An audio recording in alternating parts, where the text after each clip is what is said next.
নমস্কাৰ বন্ধুসকল, স্বাগতম সকলোকে আজিৰ নতুন এটা ভিডিঅ'লৈ। আৰু আজিৰ ভিডিঅ'টো বহুতে ধামাকাদাৰ, কিয়নো মোৰ হাতত আছে এখন জিচি। আৰু আপোনালোকৰ বহুতে কমেণ্ট কৰিছিলে যে দাদা জিচিখন দেখাব লাগে, কিমান পইচা পাইছোঁ সেইটো ৰিভিল কৰিব লাগে। গতিকে ভিডিঅ'টো শেহলৈকে চাব।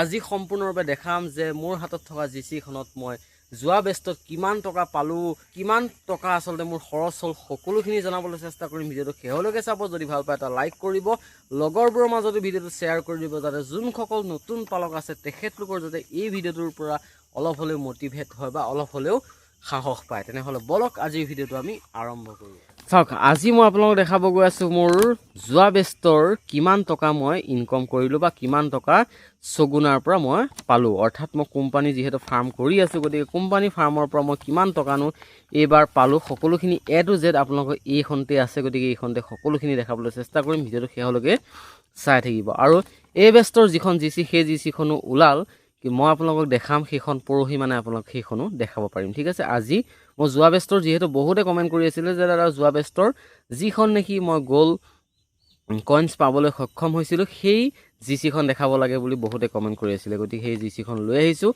ফাইনেলি আজি সকলোখিনি আপোনালোকক দেখাম। চাওক, ইয়াতে লিখা আছে ছগুনা ফিড প্ৰাইভেট লিমিটেড। যিহেতু মই ছগুনাৰ পৰা কৰি আছোঁ, ইয়াতে দেখিছে ছগুনা ফুড। 1886টা পোৱালি লৈছিলোঁ। তাৰে মৰ্টেলিটি যদি চাই তেনেহ'লে 119টা মোৰ মৰ্টেলিটি হৈছিলে। আৰু লিফটিং হৈছিলে 1767টা চৰাই, অৰ্থাৎ 1767 লিফটিং হৈছিলে। ঠিক আছে। আৰু শ্বৰ্ট বাৰ্ড মোৰ নাই। আৰু আপোনাৰ যদি বাৰ্ডৰ ৱেইট চাই 3829.75 কিলো টোটেল ৱেট হৈছিলে। অৰ্থাৎ যিমানখিনি মোৰ লিফটিং হৈছিলে 1767 যি পিচ লিফটিং হৈছিলে, তাৰে ৱেট হৈছিলে 3829 কিলো 75 গ্ৰাম। ঠিক আছে। আৰু ইয়াতে যদি ফিড কনজামশ্যন চাই তেনেহ'লে ফিড মোৰ কিমান খাইছিলে, অৰ্থাৎ এই 1886টা চৰাই মোক কিমান খাইছিলে, 6120 কিলো কি খাইছিলে, ফিড খাইছিলে। ঠিক আছে। এতিয়া যদি মই FCR ফালে যাওঁ তেনেহ'লে ইয়াতে দেখিছে FCR যদি চাই তেনেহ'লে মোৰ FCR চাব পাৰে 1.60। ঠিক আছে। আৰু যদি CFCR চাই তেনেহ'লে 1.56। ঠিক আছে। আৰু 1.56ত কিন্তু যদিও ভাল হয়, কিন্তু মানে বেলেগ যদি আপুনি বেলেগ ছগুনাৰ বাদে যদি বেলেগ কোম্পানীত চাই 1.56ত ইমান এটা ফাটাফাটি ৰিজাল্ট বুলি ক'ব নোৱাৰি। ঠিক আছে। আৰু তাৰপিছত যদি এভাৰেজ বডি ৱেট চাই তেনেহ'লে চাব পাৰে 2 কিলো 170 গ্ৰাম 170 গ্ৰাম। ঠিক আছে। 2 কিলো 170 গ্ৰাম আহিছিলে এভাৰেজ। ঠিক আছে। আৰু মৰ্টেলিটি যদি চাই তেনেহ'লে মৰ্টেলিটি হৈছিলে মোৰ 6.31%। ঠিক আছে। আৰু তাৰপিছত যদি চাই ডে গেইন, অৰ্থাৎ ডে গেইন এদিনত কিমানকৈ বাঢ়িছিলে সিহঁতৰ টোটেল যদি চাই তেনেহ'লে 61.91কে ডে গেইন লৈছিলে। অৰ্থাৎ আপুনি এভাৰেজ যদি ধৰি লওক ডে গেইনটো কেনেকৈ চাই, ধৰি লওক আপুনি কিমান ৱেট হ'ল, বডি ৱেট ধৰি লওক 3 কিলো হ'ল, 2 কিলো হ'ল, অৰ্থাৎ কিমান দিন ৰাখিলে। ঠিক আছে। কিমান দিন ৰখাৰ পিছত সেই দিনটোৱে যদি আপুনি কেলকুলেট কৰে, এতিয়া পাৰ ডে আপোনাৰ কিমানকৈ বাঢ়িছিলে সেইটো এভাৰেজ ওলাব। ঠিক আছে। সেই এভাৰেজটো হৈছে 61.91 গ্ৰামকৈ ডে বাঢ়িছিলে দিনত। ঠিক আছে। আৰু যদি এজটো চাই তেনেহ'লে কিমান দিনত লিফটিং হৈছিলে মোৰ 35। দেখিছে, 35 দিনত মোৰ ৱেট আহিছিলে 2 কিলো 170 গ্ৰাম। ঠিক আছে। এভাৰেজ কিন্তু দেই, এইটো আপোনাৰ 2 কিলো 100 বুলি যে আহিব তেনেকুৱা কথা নহয়। কেইটামান হয়তো 2.5 কিলো হ'ব পাৰে, কেইটামান মতা 2 কিলো 600 হ'ব পাৰে। ঠিক আছে। তাৰপিছত যদি চাই তেনেহ'লে এইটো EEF পইণ্টটো হ'ল আপোনাৰ 363। আৰু ৰিটাৰ্ণ ফিড আছিলে মোৰ 20 বেগ 93, মানে 21 বেগে ধৰিব পাৰে ৰিটাৰ্ণ ফিড। ঠিক আছে। তাৰপিছত যদি গ্ৰেডটো চাই, ফাৰ্মাৰ গ্ৰেডটো চাই তেনেহ'লে চাওক A+ মানে A ষ্টাৰ পাইছিলোঁ। ঠিক আছে। ইয়াতে বহুতকেইটা মানে গ্ৰেড থাকে। ধৰি লওক প্ৰথমটো থাকিলে A ষ্টাৰ, তাৰপিছত থাকে A, তাৰপিছত হৈছে B, C, D, E, তাৰপিছত থাকে F মানে আপোনাৰ বেয়া ৰিজাল্ট, একে বেয়া ৰিজাল্ট লক হৈ যায়। ঠিক আছে। এইখিনিলে গ্ৰেড থাকে। মই পাইছিলোঁ A ষ্টাৰ। ঠিক আছে। তাৰপিছত যদি চাই তেনেহ'লে আপোনালোকে যদি চাই ইয়াতে চিক কষ্ট, অৰ্থাৎ আপোনাৰ পোৱালি কষ্টিং আহিছিলে সিহঁতৰ মতে হ'ল 56,580 টকা মোৰ কি আছিলে পোৱালিৰ মানে দামটো আছিলে। ঠিক আছে। তাৰপিছত যদি চাই ফিড কষ্ট, অৰ্থাৎ সিহঁতৰ দানাৰ ৰেট আছিলে 41 টকাকৈ 2,50,920 টকা। ঠিক আছে। ফিডৰ কষ্টিং আহিছিলে 2,50,920 টকা। আৰু মেডিচিন আৰু ভেকচিনত কাটিছিলে মোৰ 3,632 টকা 84 পইচা।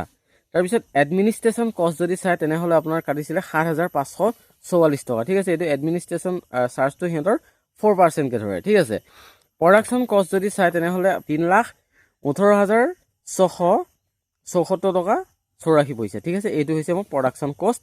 আৰু ষ্টেণ্ডাৰ্ড প্ৰডাকশ্যন কষ্ট যদি চাই তেনেহ'লে 92 আছিলে তেতিয়া, ঠিক আছে। ষ্টেণ্ডাৰ্ড কষ্টিং আছিলে 92 আৰু একচুৱেল প্ৰডাকশ্যন কষ্ট আছিলে মোৰ তেতিয়া কিমানত দিছিলোঁ 83.21ত মই কিমান বনাইছিলোঁ 1 কিলো বনাইছিলোঁ। অৰ্থাৎ ছগুণাই দিছিলে মোক টাৰ্গেট 92, অৰ্থাৎ মানে আপোনাৰ যোনটো নেকি ধৰি লওক যোনসকলে মানে নতুন, মই তেখেতলোকৰ কাৰণে কৈছোঁ, তেখেতলোকে বুজি নাপাব পাৰে। মানে কি হয় আপোনালোকৰ যিকোনো এটা কোম্পানীত আপুনি যেতিয়া কৰিব সিহঁতৰ এটা কষ্টিং লিমিট থাকে।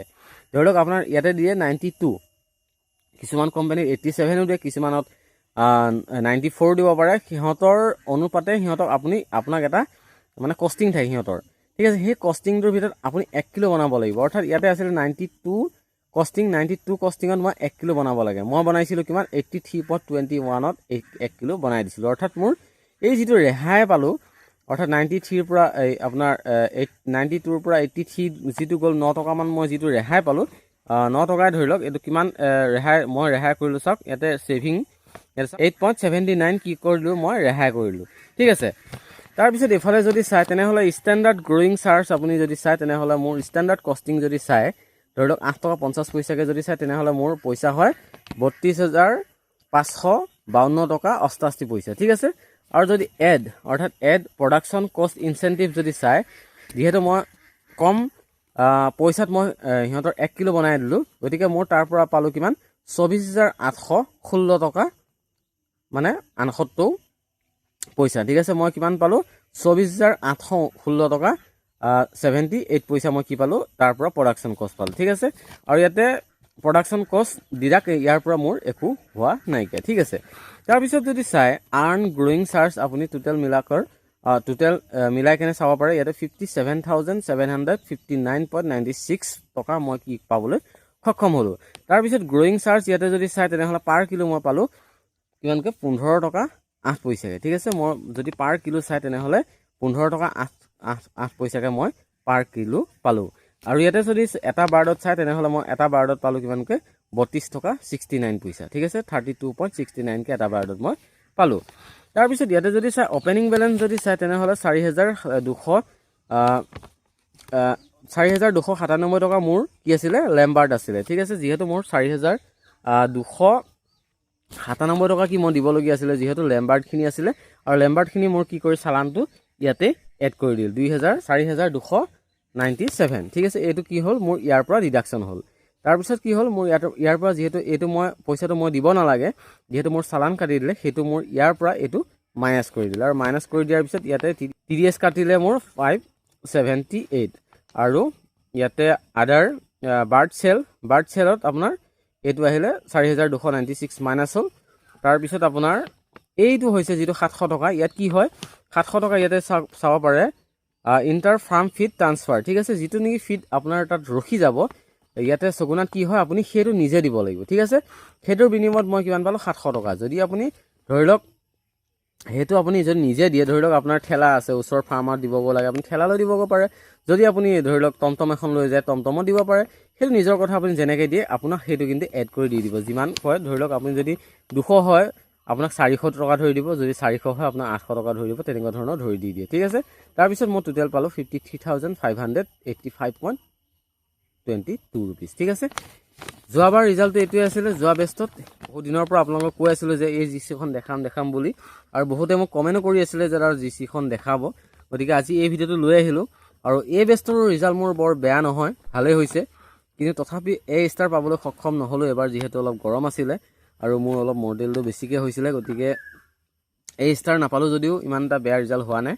মই আপোনালোকক দেখাম নেক্সট ভিডিঅ'ত, আপোনালোকক আৰু সেইখন GC দেখাবলৈ চেষ্টা কৰিম। আৰু আজিৰ ভিডিঅ'টো আপোনালোক এইখিনিয়ে দেখালোঁ যে কিমান পইচা পালোঁ আৰু কিমান কি হ'ল গোটেইখিনি দেখাবলৈ চেষ্টা কৰিলোঁ। যদি ভিডিঅ'টো চাই ভাল পাইছে সকলোৰে মাজত ভিডিঅ'টো শ্বেয়াৰ কৰিব, যাতে যোনসকল নতুন পালক আছে তেখেতলোকে যাতে সাহস পায়, তেখেতলোকে যাতে আগবাঢ়ি আহি কামবিলাক ভালকৈ কৰিব পাৰে।